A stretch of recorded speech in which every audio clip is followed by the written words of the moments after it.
Hey everyone, it's Leo Young, and welcome to Impressive Reviews. Woo! You have no idea how much and how good it feels to say that. I missed the Legends of Tomorrow review, so basically I spent the last Wednesday, Thursday. No, then we missed Flash because of the presidential election. So wow, it's been a while since I've done an actual review. Anyways, let's jump right into it, and let me tell you, this episode is wow. It's something. It's on another level because we finally get to see three major characters come into play. Now let's start with Wally and Joe.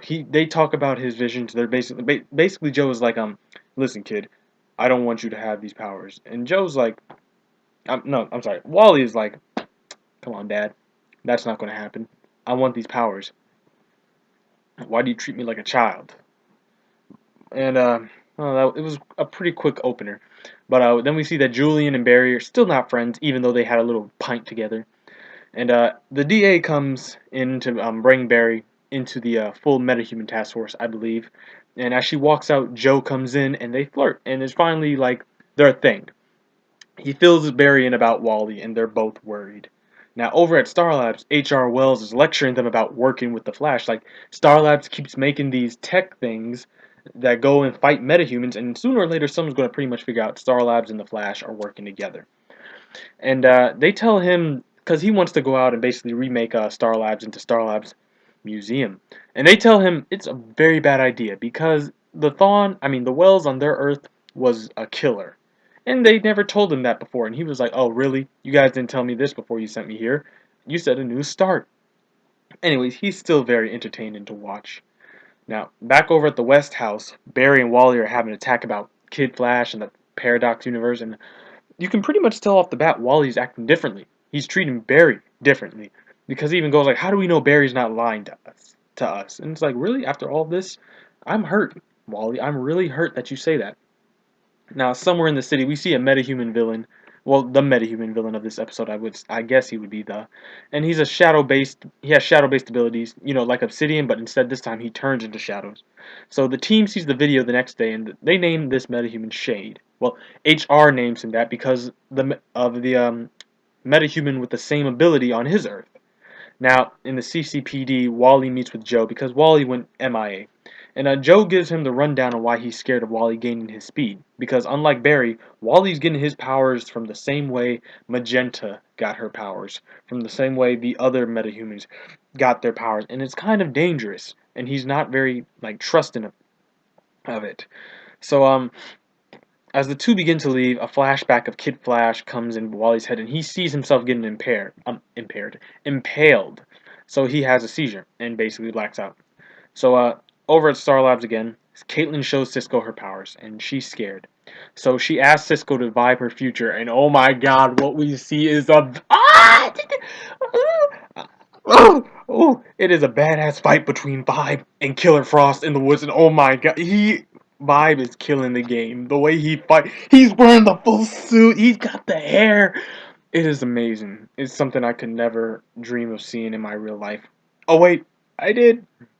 Anyways, so Joe is talking to Cisco, and well, no, Joe's not talking. Joe is taking Cisco, HR Randolph, and Caitlin to the park for a date with the DA.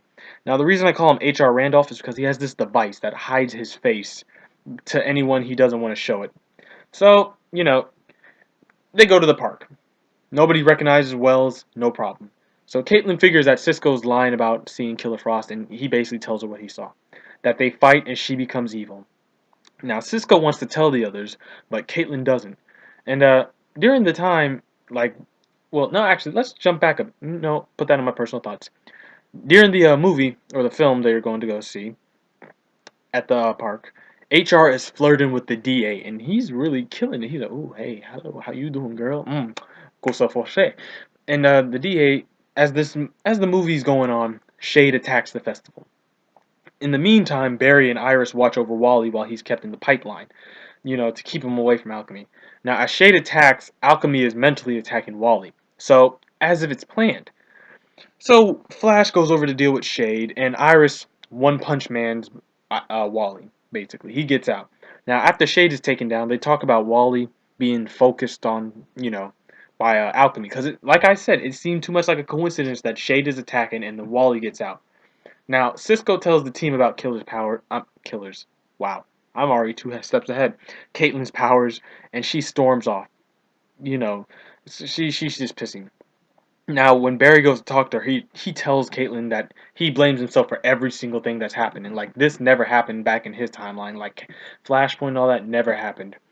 And as he leaves to go, they both go to leave to check on Wally because he's waking up. You can see this look in Caitlyn's eyes. Now, Wally goes into another seizure soon after that, and seeing as there's no choice, Joe has to send Wally to Alchemy to save him. Because, if you have too many seizures, permanent brain damage. He sets up a SWAT team to follow behind Wally with the Flash himself, and oddly enough, Julian is MIA during the prep time. Now, a quick little scene over at Star Lab shows that Cisco's swearing himself to help Caitlyn with her powers. And this is where this show comes to an end, and it's a whopping amazingly ending. I don't even know what I just said there. During the operation, we see followers of Alchemy, and the plan goes south. Alchemy manages to corner Flash, and they knock him down. He's on his knees, and this is when we finally meet Savitar. And oh my God, this guy is on another level. He's so Flash, even oh, I'm sorry, this is just wow. He's so fast, Flash can barely see him. What Flash sees is a beam of light. And during the confusion, Wally touches the stone and is cocooned, and Savitar reveals himself. And he's not the Savitar from the comics. He's wearing like this alien armor, and he literally calls himself the God of Speed. That's what Savitar means. It's the name of a God of Speed. But the thing is, he doesn't look like a metahuman. He looks like the God of Speed. And that is where the show ends. We leave it on a cliffhanger. Flash is pinned against the wall by a probably, I want to say, 7 foot tall Savitar. It's like he is, no.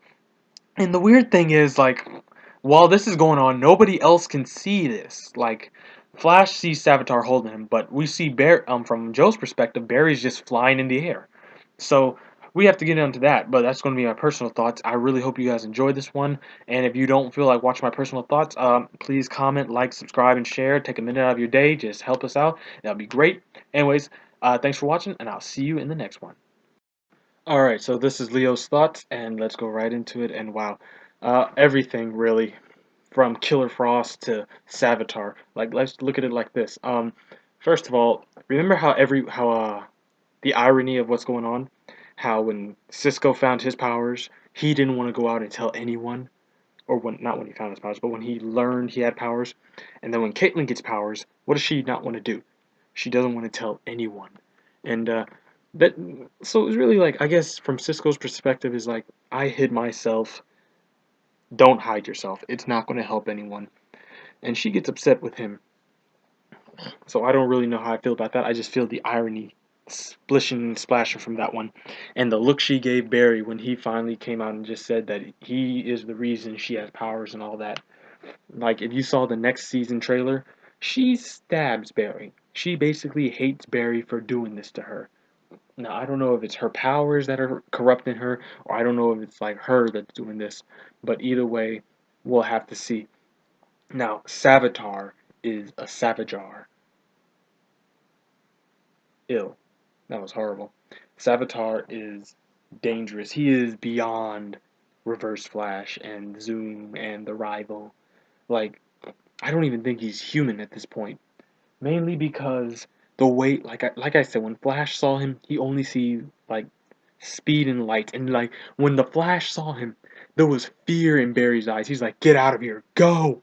And he chased after Savitar, and Savitar threw him around like a rag doll, and he held him up. He's like, "Who are you, Savitar, the God of Speed?" He looks like a giant, like not a bug, but he's wearing armor that shouldn't be.